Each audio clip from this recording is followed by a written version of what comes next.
Hi guys, kitchen series part 2 നമ്മൾ ഉണ്ടാക്കാൻ വന്നത് സോയാബീൻ ഫ്രൈ ആണ്. ഇനി കുറച്ച് ഉപ്പിടാം. സോയാ സോസ് വെച്ചിട്ട് നമുക്ക് മിക്സ് ചെയ്യാം. നമുക്ക് ഈ ഫുള്ളതിൽ ഈ മസാലനെ കുഴയ്ക്കാം.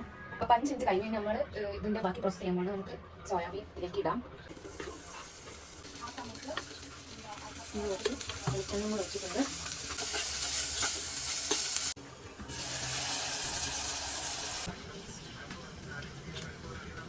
സെറ്റായി വരുന്നുണ്ട്. ടേസ്റ്റ് ചെയ്ത് നോക്കാം.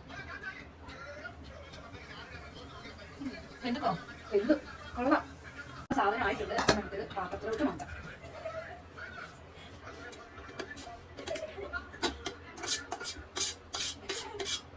മല്ലിയിലൊക്കെ ഉണ്ടെങ്കിൽ നമുക്ക് മല്ലിയിലൊക്കെ ഇട്ട് സെറ്റ് ആക്കായിരുന്നു. പക്ഷേ ഹോസ്റ്റലിലേ നമുക്ക് ഇങ്ങനെ പറ്റും. അപ്പോൾ ഓക്കെ, ബൈ ഗൈസ്. അപ്പോൾ നമുക്ക് നെക്സ്റ്റ് കെറ്റിൽ സീരീസ് ആയിട്ട് അടുത്ത വീഡിയോ കാണാം. അപ്പോൾ ഞങ്ങളുടെ ചാനൽ വീഡിയോ ഇഷ്ടമായിട്ടുണ്ടെങ്കിൽ ലൈക്ക് ചെയ്യുക, ഷെയർ ചെയ്യുക, സബ്സ്ക്രൈബും കൂടെ ചെയ്യുക.